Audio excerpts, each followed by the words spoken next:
ఇన్ఛార్జీలు మారితే జనం మారతారా? ఏపీలో ఆంధ్రప్రదేశ్లో దాదాపు 72 మందిని మారుస్తారు జగన్మోహన్ రెడ్డి గారు కాంగ్రెస్ పార్టీకి సంబంధించినటువంటి క్యాండిడేట్స్ అని ఒక ప్రచారం జరుగుతుంది. కనీసం 72 కాదు 55 మందినైనా మారుస్తారు అని అంటున్నారు.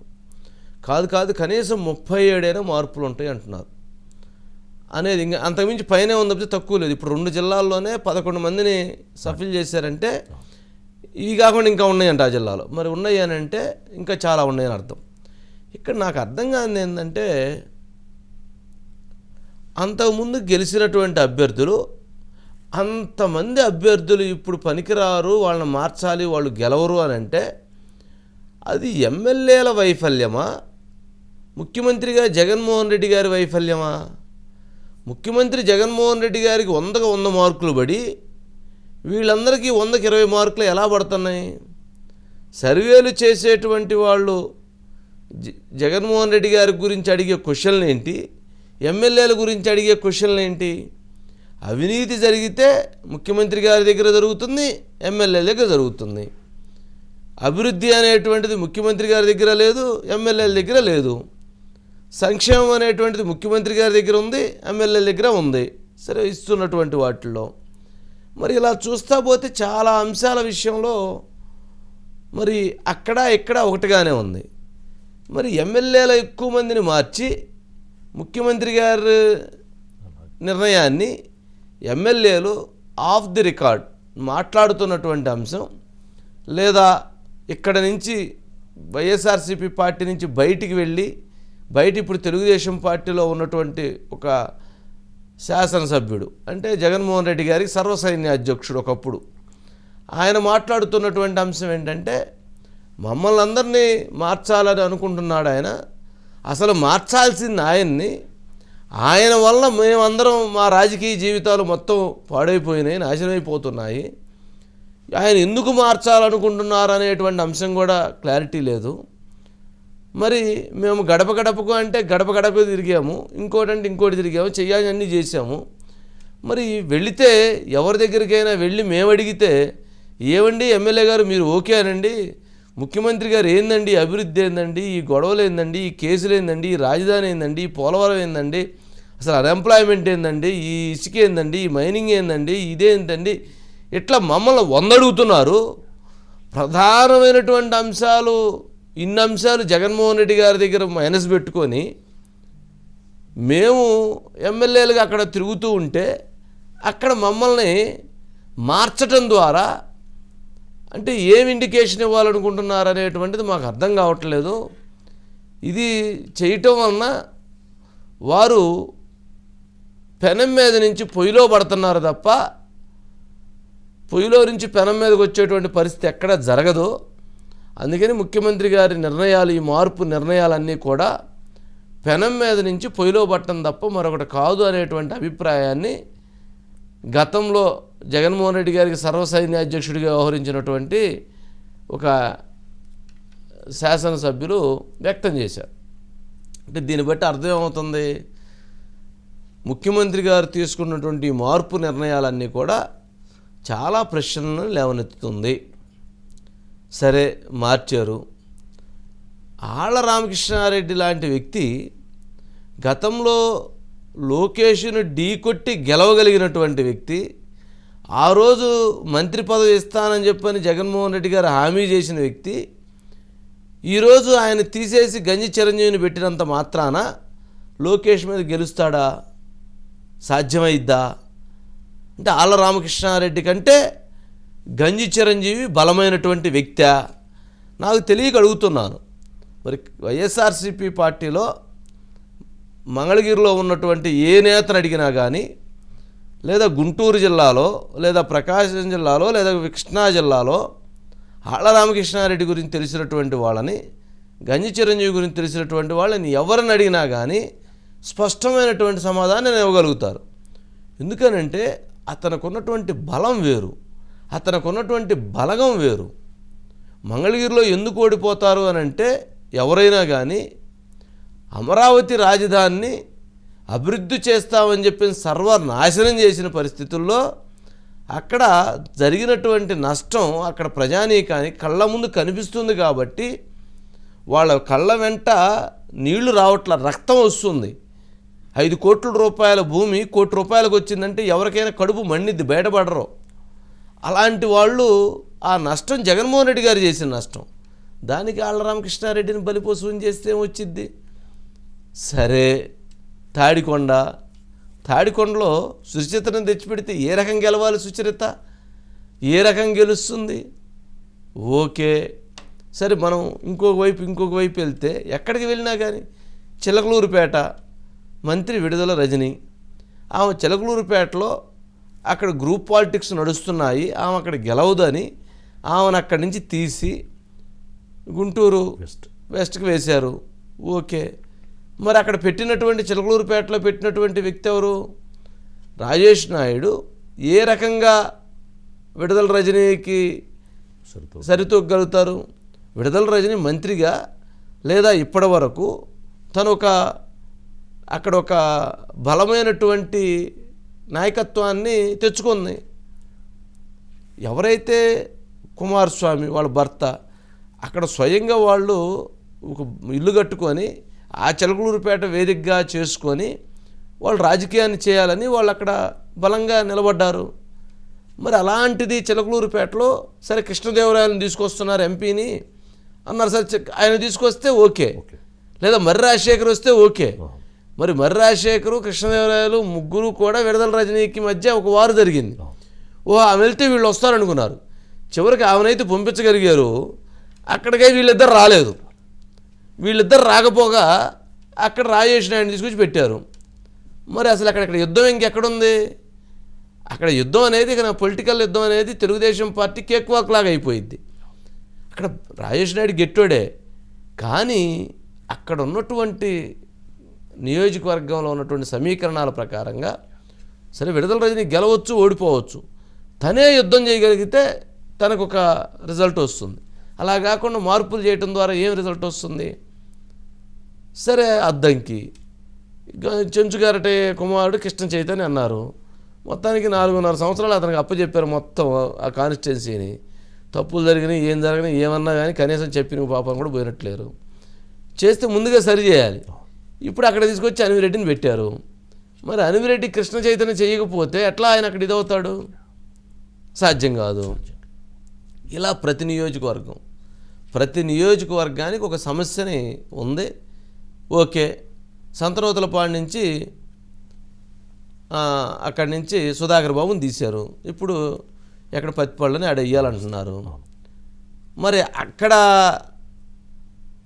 అక్కడ పనికిరాని మనిషి, లేదా అక్కడ గెలవలేని మనిషి, లేదా అక్కడ వ్యతిరేకత ఉన్న మనిషి మరి ఇక్కడికి వస్తే గెలుస్తాడా? మీరు నాగార్జున ఇక్కడి నుంచి తీసి సంతనూతలపాడు వేశారు. మరి ఇక్కడ పనితనం ఏముంది? అక్కడ వాళ్ళు అడుగుతారుగా. ఇవాళ అందరికి ఫోన్ ఉంది కదా, సంతనూతలపాడు నుంచి ఫోన్ చేసి ఏమండి ఏంది మీ ఎమ్మెల్యే గురించి అని ఇక్కడ వాళ్ళు అడుగుతారుగా, ఇక్కడ వాళ్ళు అక్కడ చెబుతారుగా, చెప్పుకోకుండా ఉంటారా? అంటే మార్చటం ద్వారా ఈ వైఫల్యం మొత్తం ఎమ్మెల్యేలది, నేను 100కు 100 మార్కులు నాయి, ఈ తప్పిన వాళ్ళందరూ వీళ్ళు అని చెప్పేటువంటి ఒక అంశానికి జగన్మోహన్ రెడ్డి గారు కారణమవుతున్నారు. వీళ్ళందరూ ఫెయిల్ అని చెప్పని వాళ్ళ మీద ఒక ముద్ర వేసేటువంటి ప్రయత్నానికి వారు శ్రీకారం చుడుతున్నారేమో అని అనిపిస్తూ ఉంది. ఒక 5-6 మార్చటమో 10 మందిని మార్చటమో అయితే ఇబ్బంది లేదు. మొత్తాన్ని మార్చుకుంటా పోతే అసలు ఏంటి అంటే ఇంత 2019లో మీకు డైమండ్లా కనిపించినటువంటి వీళ్ళందరూ ఇప్పుడు కనీసం వాళ్ళు చిన్న రాళ్ళలాగా కూడా కనపట్టలేదు అనిపిస్తుంది. అంటే అట్లా సఫిల్ చేయటం ద్వారా అంటే తెలంగాణలో జరిగినటువంటి ఎన్నికల్లో సిట్టింగులకి ఇవ్వటం వల్ల ఓడిపోయారు కాబట్టి ఇప్పుడు అక్కడ సిట్టింగులకి ఇస్తే ఓడిపోతారని భావన నుండి వచ్చాము. కానీ 10 ఏళ్ళు సిట్టింగులకి ఇక్కడ 10 ఏళ్లలో ఇక్కడ సిట్టింగుల్లో కూడా 39 మంది గెలిచారు. ముఖ్యమంత్రి గారి యొక్క ఆలోచనలు, ఇక్కడ కేసీఆర్ గారి యొక్క భావాల వలన ప్రభుత్వం పోయింది ఎక్కువగా, ఎమ్మెల్యేల వలన కాదు. ఎమ్మెల్యేల వలన కూడా ఒక కారణం ఉండొచ్చు, కానీ మెజారిటీ కారణం ముఖ్యమంత్రి గారు ప్రజలకు అందుబాటులో లేరు, అనేటువంటి భావనతో పోయారు. మరి జగన్మోహన్ రెడ్డి గారు ఎప్పుడన్నా ప్రజలతో అందుబాటులో ఉన్నారా? ఎప్పుడన్నా ప్రజలతో మమేకమయ్యారా? వాళ్ళ మంత్రులకే అపాయింట్మెంట్ లేదు, వాళ్ళ ఎమ్మెల్యేలకు అపాయింట్మెంట్ లేదు. మరి వాళ్ళందరూ మరి ఎవరు చెప్పుకోవాలి? ఎవరు కారణం అని చెప్పాలి? అంటే ఏదైనా ముఖ్యమంత్రి గారి దగ్గరికి వస్తే సమస్య పరిష్కరించబడిద్దని వాళ్ళు ఎదురు చూస్తారు. మరి అలాంటిది వాళ్ళ దగ్గరే లేనప్పుడు వాళ్ళు ఇక్కడికి వచ్చి ఇక్కడ లోకల్గా ఉన్నటువంటి సమస్యలను ఏం పరిష్కరిస్తారు? ఏం పరిష్కరించగలుగుతారు? మేము రోజు బటన్ నొక్కాము, మీరు ఏనండి అహో అని చెప్పని రోజు డప్పు ఒకటి తీసుకొని డప్పు కొట్టుకుంటే తిరగటానికి ఎమ్మెల్యేలు వాళ్ళు ఏడ తిరుగుతారు రోజు డప్పు ఎత్తుకొని? సరే, ఇది కొంచెం రాజకీయంగా ఎమ్మెల్యేలు బయటపట్టలేదు. కానీ ఈ మార్చినటువంటి ఎమ్మెల్యేలలో ఎక్కువ మంది, అత్యధిక మంది చాలా అసంతృప్తితో ఉన్నారు. ఎంతటి అసంతృప్తి అంటే ఇది మార్చాల్సింది ఆయన్ని, మమ్మల్ని మారిస్తే ఏమొచ్చింది, మారాల్సింది ఆయన, మమ్మల్ని మారిస్తే ఏమొచ్చింది అనేటువంటి ప్రశ్నలో ఆఫ్ ది రికార్డ్ ఎక్కువ మంది మాట్లాడుతున్నారు. సరే, దానికి సంబంధించి సజ్జన ఏంటి జగన్మోహన్ రెడ్డి గారు అధ్యక్షులుగా శాస్త్రీయంగా ప్రతిదీ లోతుగా చూసిన తర్వాతనే నిర్ణయాలు తీసుకుంటున్నారు. ఇందులో ఏది దాచిపెట్టుకున్నది లేదు. ఆయన ఓపెన్ గా లెజిస్లేచర్ పార్టీ మీటింగ్ లో గానీ, శాసనసభ్యులు మీ గడప గడపకు చెప్పిన కార్యక్రమాల రివ్యూల్లో గానీ ఓపెన్ గా చెప్తున్నారు. ఫస్ట్ గవర్నమెంట్ అత్యధిక స్థానాలతో గెలవాలి, మళ్లీ ప్రజలకు మనం సేవ చేసే భాగ్యం కలగాలి. కాబట్టి మీరు వెళ్ళండి, రివ్యూలు జరుగుతుంటాయి, పర్ఫార్మెన్స్ ఇంకా బెటర్ గా ఎక్కడైనా ఉపయోగించుకోవాలి, దాన్ని బట్టి మార్పులు జరుగుతుంటాయి, అన్నిటికీ ప్రిపేర్డ్ గా ఉండండి. బట్ ఏదైనా సరే మనమంతా ఒక టీం, మీరు అర్థం చేసుకోండి అని చెప్పారు. అందులో భాగంగానే ఇవి జరుగుతున్నాయి. మీరు గమనించాల్సింది, ఏం చెప్పదలుచుకుంది అంటే, నేను ఇంతకుముందు అన్నట్టు శాస్త్రీయంగా ఆయన చేస్తూ వస్తున్నారు, అందులో భాగంగా జరుగుతున్న నిర్ణయాలే కాబట్టి శాసనసభ్యులను కన్విన్స్ చేయగలమనే విశ్వాసం మాకుంది. అలాగే కొత్తగా ఎవరినైనా తీసుకున్నా వాళ్ళని కూడా మోటివేట్ చేసి ముందుకు పంపగలగడం, పార్టీ మొత్తం వాళ్ళని కలుపుకొని ఒక టీం లాగా నడవడం. ఎవరైనా మనస్తాపం చెంది ఇదైతే వాళ్ళని కూర్చోబెట్టి మాట్లాడడం ప్రక్రియ అయితే ఉందో, ముందు మాట్లాడడము. సజ్జల రామకృష్ణారెడ్డి గారు పాపం ఆయన బాగానే ముఖ్యమంత్రి గారిని కన్విన్స్ చేసుకునే విధంగా ముఖ్యమంత్రి గారు అన్ని సమీకరించి అన్ని ఆలోచనలు చేసి, మరి ముఖ్యమంత్రి గారికి సార్ మన మీద కూడా ఎక్కువ వ్యతిరేకత ఉంది, మన మంత్రులను ఎమ్మెల్యేలకు అలవట్లేదు, మనం అమరావతి విషయంలో మనకు నష్టం చేసింది, లేదా కేసుల విషయంలో చంద్రబాబు గారిని లోపలేయడం నష్టం చేసింది, లేకపోతే పోలవరం విషయంలో నష్టం చేసింది, లేదా ఎంప్లాయ్మెంట్ జనరేట్ చేయడంలో నష్టం చేసింది. మరి ఇవి కూడా చెప్పగలగాలి. ఇప్పుడు ఎమ్మెల్యేలకి ముఖ్యమంత్రి గారి దగ్గర ముఖ్యమంత్రి గారి తప్పులను ఎత్తి చూపించే పరిస్థితి ఉంటుందా? ముఖ్యమంత్రి గారి తప్పులను ఎమ్మెల్యేలు ఎత్తి చూపించే పరిస్థితి ఉంటుందా? చేయలేరు. మరి ముఖ్యమంత్రి గారు ఎమ్మెల్యే తప్పులను ఎత్తి చూపించవచ్చు. ఎందుకంటే మీరు ఇది బాగాలేదు, ఇది మార్చుకోండి అని చెప్పొచ్చు. వాళ్ళు ఏం చెబుతారు? సరే సార్ అని వస్తారు. అందుకంటే కాదండి మీ దగ్గర ఎన్ని తప్పులున్నాయి, మీ వల్ల మేము పోతున్నాం అని అనగలుగుతారా? అనేవాళ్ళు ఎవరో ఒకరో ఇద్దరు ఉంటారు. ఆ ఒకరో ఇద్దరిని మాత్రం రానిరు. ఆ ఒకరో ఇద్దరిని మాత్రం మీటింగ్ దాకా రానిరు. వాళ్ళు బయట మాట్లాడి బయట పంపిస్తారు, లోపల దాకా రారు. అంటే రాజకీయాల్లో ఎప్పుడూ కూడా తన తప్పుని ఎవరూ కూడా తెలుసుకునేటువంటి పరిస్థితులు లేరు. తన తప్పును తాను రాజకీయాల్లో తెలుసుకోగలిగితే ఖచ్చితంగా ఇటువంటి పరిస్థితులు ఇక్కడ దాకా వచ్చేటువంటి పరిస్థితులు వైఎస్ఆర్సీపీ పార్టీకి ఉండుండేవి కాదు. సరే, మురళి ఉన్నట్లున్నాడు. ఇప్పుడే మన పత్తిపాడు నందిగాం సురేష్ను పంపిస్తారంటున్నారు, పొన్నూరు అంబటి రాంబాబును మారుస్తారు అంటున్నారు, గుంటూరు ఈస్ట్కి మద్దాల గిరి అంటున్నారు, సత్తెనపల్లికి గోపిరెడ్డి శ్రీనివాసరెడ్డి అంటున్నారు. మరి నర్సాపేట నుంచి ఆయన ఎందుకు మారుస్తారో తెలియదు. అక్కడ మరి క్యాండిడేట్ కూడా ఎవరు లేరు. కనిగిరిలో మధుసూదన్ యాదవ్కి బదులుగా కదిరిబాబురావుని తీసుకొస్తారంటున్నారు. గిద్దలూరులో అన్నారాంబాబుకు బదులుగా సిద్ధా సుధీర్ని తీసుకొస్తారంటున్నారు. మార్కాపురం సిట్టింగ్ ఎమ్మెల్యే నాగార్జున రెడ్డిని మార్చి మాగుంట శ్రీనివాసరెడ్డి కుమారుడు మాగుంట రాఘవరెడ్డిని తీసుకొస్తారంటున్నారు. మరి దర్శి నుంచి వేణుగోపాల్ స్థానంలో శివప్రసాద్ రెడ్డి లేదా ఆ సిద్ధా సుధీర్ని తీసుకొస్తారంటున్నారు. ఎర్రగొండపాలెం బాధ్యతలు అజితారావుకి అప్పగిస్తే బాగుంటుందన్న ఆలోచనలో ఉన్నారు టీడీపీ నుంచి తీసుకొని. బాలినేని మార్చేందుకు కూడా ఒక ప్రయత్నం జరుగుతుంది. బాలినేని మారిస్తే అక్కడ కదిరి బాబురావుని తీసుకురావాలన్నటువంటి ఆలోచనలో ఉన్నారు. ఇలాగా ఎమ్మిగనూరులో చెన్నకేశ్వరరెడ్డిని మార్చి బుట్టారేణుక లేదా రుద్రగౌడ్కి ఇచ్చేటువంటి అవకాశం ఉందంటున్నారు. జయరామ్ను కర్నూలు పార్లమెంటుకు పంపించేటువంటి అవకాశం ఉందంటున్నారు. ఆలూరు నుంచి గుమ్మనూరు జయరామ్ను మార్చి కప్పట్రాళ్ల బొజ్జమ్మని మొన్న వచ్చారు, ఆమెను ఇద్దామనుకుంటున్నారు.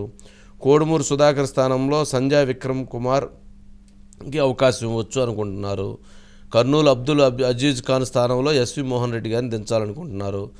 అంటే గెలిచేటువంటి అభ్యర్థులు అనేటువంటి భావంతో వాళ్ళు ఉండారని అంటున్నారు. కానీ ఇవన్నీ కూడా చూడాలి. మరి కృష్ణా చూస్తే అసలు కృష్ణాలో విజయవాడ పార్లమెంటుకు సంబంధించి వాళ్ళు ఎంచుకున్నటువంటి ఆప్షను ముత్తవరపు మురళీకృష్ణ గారిని ఫస్ట్ ఆప్షన్ కింద పెట్టుకున్నారు. సెకండ్ ఆప్షన్ కింద వల్లభనేని వంశీ అయితే బాగుంటుంది అనే దాంట్లో ఉన్నారు. మరి ముత్తవరపు మురళీ గారు మామూలుగా రాజకీయాల్లోకి వస్తారని అయితే నేను అనుకోవట్లేదు. ఆయన ఫార్చ్యూన్ హోటల్స్, ఆయన ఏదో ప్రశాంతంగా ఈ గోలంతా లేకుండా రాజకీయాలు దూరంగా ఉన్నట్టున్నారు. మరి వస్తారేమో లేదు మనకు తెలియదు. మరి వాళ్ళు సజెస్ట్ చేసుకున్న దాంట్లో మరి అంతర్లీనంగా ఏమైనా మంత్రాలు జరుగుతున్నాయో మనకు తెలియదు. సరే, అట్లాగే వేల్పుల రవిని అనుకుంటున్నారు తిరువూరుకి. అట్లాగే విజయవాడ వెస్ట్ అలీ అనుకుంటున్నారు, యాక్టర్. విజయవాడ వెస్ట్లో యాక్టర్ అలీని తీసుకురావాలని. విజయవాడ సెంటర్లో వెల్లంపల్లి శ్రీనివాస్ గారిది ఆరెంజ్ కలర్లో ఉంది, అంటే కొంచెం ఆయన అటు ఇటుగా ఉన్నారు. దేవినేని అవినాష్ది ఈస్ట్ అతనిది కన్ఫర్మ్ అంటున్నారు.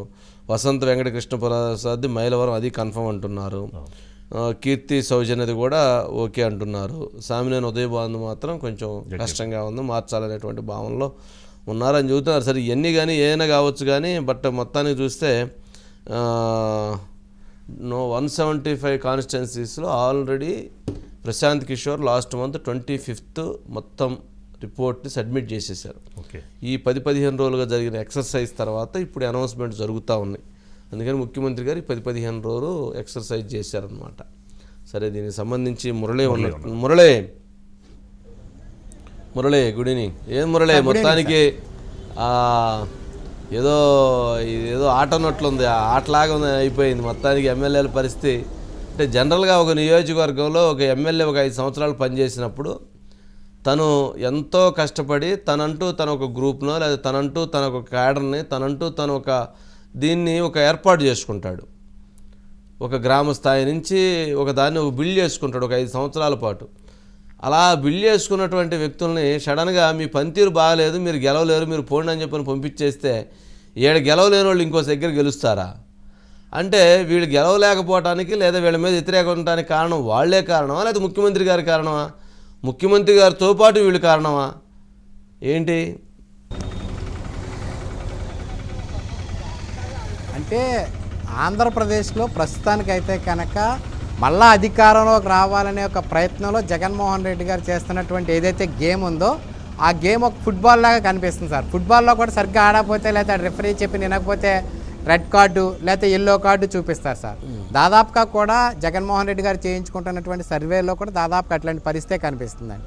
ఎవరైతే ఆటగాడు అక్కడ ఉన్నటువంటి శాసనసభ్యుడి పనితీరు బాగాలేదని చెప్పారో వాళ్ళు ఇంకో చోటగా మారుస్తున్నారండి. అంటే అక్కడ బాగుంటుందని ఒక భావన వ్యక్తం చేయడం వల్ల మారుస్తున్నారు. కానీ ఇక్కడ ఒక విషయం ఏంటంటే సార్, శాసనసభ్యులు అనేవాళ్ళు గత 4.5 సంవత్సరాలుగా కూడా వాళ్ళ పాత్ర జీరో అండి. ఓన్లీ ప్రోటోకాల్కే పరిమితమయ్యారు. వాళ్ళకన్నా కొద్దో గొప్ప పవర్ ఉందన్నా లేదా కొద్దో గొప్ప ప్రజలకు దగ్గరగా ఉన్నారంటే వారంతా కూడా వాలంటీర్లు అండి. ఆ వాలంటీర్లు అందరూ కూడా జగన్మోహన్ రెడ్డి గారు తీసుకొచ్చి పెట్టినటువంటి నియామకం చేసినటువంటి వ్యక్తులండి. ప్రజల ప్రతి 50 కుటుంబాలకు 100 కుటుంబాలకు ఒక వాలంటీర్, వాటితోటే ప్రజలు కూడా మమేకం అవుతున్నారు. అసలు చాలా నియోజకవర్గంలో ప్రజలకు కనీసం అక్కడ శాసనసభ్యుడి పేరు కూడా కొంతమందికి తెలియదండి, కొత్తగా వచ్చిన వాళ్ళకి కానీ లేకపోతే యూత్కి కానీ పెద్దగా తెలియకపోవచ్చండి. అట్లాంటి పరిస్థితి ఆంధ్రప్రదేశ్లో ఉందండి. కానీ ఎన్నికలు దగ్గరకు వస్తున్న నేపథ్యంలో ఖచ్చితంగా కూడా అటు జనసేన టీడీపీ కలిసాయి. గతంలో ఈ రెండు వేరువేరుగా పోటీ చేయడం వల్ల ఒక 54 స్థానాలు మనకు ఫెచ్చింగ్ వచ్చాయి. వాళ్ళిద్దరూ కలిశారు. వాళ్ళతో పాటుకు ప్రభుత్వం అనుకున్నటువంటి అంశాలు అంటే మేనిఫెస్టోని మేము ఖురాన్గా భావించాము లేదా బైబిల్గా భావించాము భగవద్గీత భావించామని చెప్పినప్పటికీ కూడా ఆయన పాదయాత్రలు ఇచ్చినటువంటి అనేక హామీలు ఈరోజు కనిపించట్లేదు. ఉద్యోగస్తులండి సిపిఎస్ రద్దు అన్నారు, సిపిఎస్ రద్దు లేదండి. ఉద్యోగులకు పెంచవలసిన జీతాల విషయంలో ఉద్యోగులు సంతృప్తిగా లేరండి. నెక్స్ట్ ఉపాధ్యాయులకి చాలా ఇబ్బంది పడుతున్నారు. వాళ్ళకి అనేక రకాలైనటువంటి పరీక్షలు పెడుతున్నారు. జనరల్గా ఉపాధ్యాయులు విద్యార్థులకు పరీక్షలు పెడతారండి, కానీ ప్రభుత్వం ఉపాధ్యాయులకు పరీక్షలు పెడుతుందండి.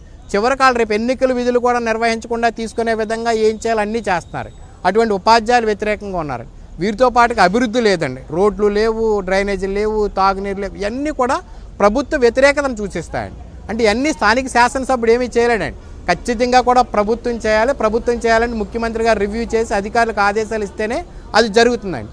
అంటే ఇందాక మీరు చెప్పినట్టు ముఖ్యమంత్రి గారి యొక్క పరిపాలనా విధానం బాగుంటే కనుక ఆటోమేటిక్గా వాళ్ళకి ఫాలో అయ్యేటువంటి ఎమ్మెల్యేలు కానీ ఎంపీలు కానీ వారందరికీ కూడా ప్రజలు ఆదరిస్తారు. అరే జగన్మోహన్ రెడ్డి గారు బాగా చేస్తున్నారని చెప్పేసి అక్కడ ఉన్నటువంటి ఎమ్మెల్యేకి గౌరవం పెరుగుతుందండి, అక్కడ ఉన్నటువంటి ఎంపీకి గౌరవం పెరుగుతుంది. కానీ ఇక్కడ ఉన్నటువంటి ప్రభుత్వం మాత్రం అందుకు పూర్తిగా విరుద్ధంగా వ్యవహరిస్తుంది. అసలు శాసనసభ్యులు అనేవాళ్ళకే ముఖ్యమంత్రి గారు కనిపించారండి. శాసనసభ్యులు అనేవాళ్ళు ప్రజలకు కనిపించే ధైర్యం లేదండి. ఎందుకంటే వీళ్ళ చేతులు ఏమి ఆఖరికి పెన్షన్ కావాలన్నా కూడా వాలంటీర్ ఓకే చేయాలి, రేషన్ కార్డు కావాలంటే వాలంటీర్ ఓకే చేయాలండి, ఎమ్మెల్యే దగ్గరికి వెళ్ళి అడిగే పరిస్థితి లేదండి. ఇటువంటి నేపథ్యంలో శాసనసభ్యులు దగ్గర 70 మందిని మార్చే యోచనలో ఉన్నట్టుగా ఒక సమాచారం అందుతుంది సార్. ఇప్పటికే దాదాపుగా 11 మందిని మార్చారు. మన కొన్ని పేర్లు ఇప్పుడు మీరు కూడా చెప్పడం జరిగింది. చూస్తే కనుక ప్రతి జిల్లాలో కూడా 8 నుంచి 10 మందిని మారే 8 నుంచి 9 మంది మారే అవకాశాలు కనిపిస్తున్నాయి. ఆ రకంగా చూస్తే కనుక 13 జిల్లాలు ఉన్నాయండి. ఇక్కడే దగ్గర 130. సరే కొన్ని జిల్లాలు బాగున్నా కూడా దగ్గర 70 మందిని మారుస్తారంటున్నారు సార్. ఈ 70 మందిలో ఒక 20 మందికి అసలు స్థానం అంటే ఎక్కడ కూడా బీఫామ్ కూడా ఎవరంటాయి. ఒక 50 మందికి మార్చేస్తారండి. ఆ 50 మంది ఎవరా అంటే జగన్మోహన్ రెడ్డికి విధేయతగా ఉన్నవారు, ఇంకొకళ్ళు. అంటే ముఖ్యమంత్రి గారు చేస్తున్నటువంటి ఈ యొక్క ఎక్సర్సైజ్ ఏదో ఉందో, ముఖ్యమంత్రి గారి యొక్క చరిష్మా 2019లో పాదయాత్రలో కనిపించినటువంటి చరిష్మా, ఒక్క అవకాశం ఇవ్వండి అని ఒక నినాదం మళ్ళీ ఉపయోగపడుతుందని ఆయన భావించి ఎక్సర్సైజ్ చేస్తున్నారేమో అని అనిపిస్తుంది సార్. కానీ మరి ఎక్సర్సైజ్ ఎంతవరకు ఫలితాలు ఇస్తుందో, అంటే ఇంకా ఎంతమంది రాజకీయ నాయకులు ఎమ్మెల్యేలు మారుస్తారనేది కొంత రోజులు ఆగితే తెలుసు. రైట్. అంటే మురళి కొంచెం ఆశ్చర్యకరమైనటువంటి అంశం. ఇప్పుడు మంగళగిరి ఉంది. మంగళగిరి ఆళ్ల రామకృష్ణారెడ్డి గారిని మార్చడానికి అంశం నాకు అర్థం కాలే. ఆయన రాజీనామా చేశాడు, ఎమ్మెల్యే శాసనసభ్యత్వానికి రాజీనామా చేశాడు, వైఎస్ఆర్సీపీ పార్టీకి రాజీనామా చేశాడు. ఆయన వైఎస్ఆర్సీపీ పార్టీ అధికారంలోకి రావటం కోసం ఆయన ఎన్నికల ముందు నుంచి కోర్టులో కేసులు వేసి, తెలుగుదేశం పార్టీ మీద, అమరావతి మీద కేసులు వేసి, లేక మిగిలిన వ్యక్తిగతంగా ఆయన యుద్ధాలు చేసి మొత్తానికి ఆయన ఒక పోరాటం చేశాడు. సరే ఎట్టకేలకి ఆయన యుద్ధం చేసి లోకేష్ మీద ఆయన గెలిచాడు. మరి అట్లాంటి ఆళ్ల రామకృష్ణారెడ్డికి ఈరోజు సీట్ లేదన్నారు. మరి ఆళ్ల రామకృష్ణారెడ్డికి అకామిడేట్ చేయడానికి ఇంకో సీటు దొరకలేదా, లేదా ఆళ్ల రామకృష్ణారెడ్డిని పక్కన పెట్టాలని పక్కన పెట్టారా?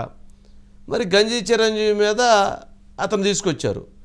గంజి చిరంజీవి మీద మంగళగిరిలో వైఎస్ఆర్సీపీ పార్టీ ప్రభుత్వం వచ్చిన తర్వాత ఆయన మంగళగిరి మేయర్గా ఉన్నప్పుడు కరప్షన్, అవినీతికి పాల్పడ్డాడు అని చెప్పని వైఎస్ఆర్సీపీ పార్టీ ఆయన మీద కేసు పెట్టింది. వైఎస్ఆర్సీపీ పార్టీ కేసు పెట్టినటువంటి గంజి చిరంజీవిని వైఎస్ఆర్సీపీ పార్టీలోకి తీసుకొని లోకేష్ మీద సీట్ ఇచ్చారు. మరి వైఎస్ఆర్సీపీ పార్టీ కోసం చేలో ఎంత పని చేశాడో నాకు తెలియదు, కానీ నేను చూడలేదు. కానీ మొత్తానికి తెలుగుదేశం పార్టీ మీద యుద్ధం చేయడం కోసం, కేసులు పెట్టడం కోసం, లేకపోతే పోరాటం కోసం ఢిల్లీ నుంచి గల్లీ వరకు తిరిగి పోరాటం చేసింది అయితే మన కళ్ళ ముందు కనిపించింది. ఎందుకంటే ఇది మనం చూస్తుంటాం కాబట్టి. మరి అంత యుద్ధం చేసినటువంటి ఆళ్ల రామకృష్ణారెడ్డి ఈరోజు ఎందుకు వైఎస్ఆర్సీపీ పనికి రాకుండా పోయాడు? వైఎస్ఆర్సీపీలోకి అధికారంలోకి వచ్చిన తర్వాత చిరంజీవి అనేటువంటి వ్యక్తి మీద కేసు పెట్టినటువంటి వైఎస్ఆర్సీపీ పార్టీకి ఇవాళ గంజి చిరంజీవి ఎందుకు దిక్కయ్యాడు?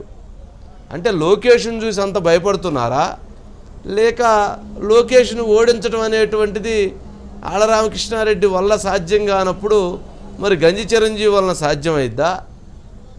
మరి 2019లో లోకేష్ను ఓడించగలిగినటువంటి ఆళ్ల రామకృష్ణారెడ్డి ఇప్పుడు ఓడించలేకపోవటానికి గల కారణం అది ఆళ్ల రామకృష్ణారెడ్డి వైఫల్యం కారణమా, లేదా జగన్మోహన్ రెడ్డి గారి వైఫల్యం కారణమా ఏంటి? మరి ఏదో ఎక్కడో ఏదో మొత్తానికి జగన్మోహన్ రెడ్డి గారి మెప్పు పొందడం కోసం ఎవరైతే ఈ చేసినటువంటి వారు మొత్తానికి అడుదిట్టు ఇడుదట్టు చేసేస్తే అయిపోయిద్ది అన్నటువంటి భావంతో చేశారా, లేక ఫెయిల్యూర్ అనేటువంటి తన ముద్రని తన మీద లేకుండా కిందకి నెట్టేయాలనే ఉద్దేశంతో నెట్టే ప్రయత్నం చేశారా? ఏదో జరుగుతుందేమో అనిపిస్తుంది. మురళి, ఏమనిపిస్తుంది మీకు?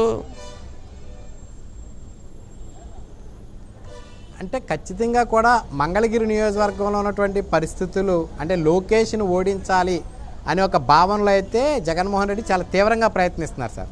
కానీ ఆ తీవ్రమైనటువంటి ప్రయత్నంలో పప్పులో కాలేస్తున్నారేమో అని కూడా భావించవలసి వస్తుంది. ఎందుకంటే 2019లో పక్కాగా కూడా ఆయన చాలా వ్యూహాత్మకంగా ఆళ్ల రామకృష్ణారెడ్డికి ఉన్నటువంటి అంగబలం అవనండి, అర్ధబలం అవనండి, లేకపోతే ఆర్థిక బలం, ఆ బలాలన్నీ సమకూర్చుకుని లోకేష్ని కొంత ఓడించగలిగారు.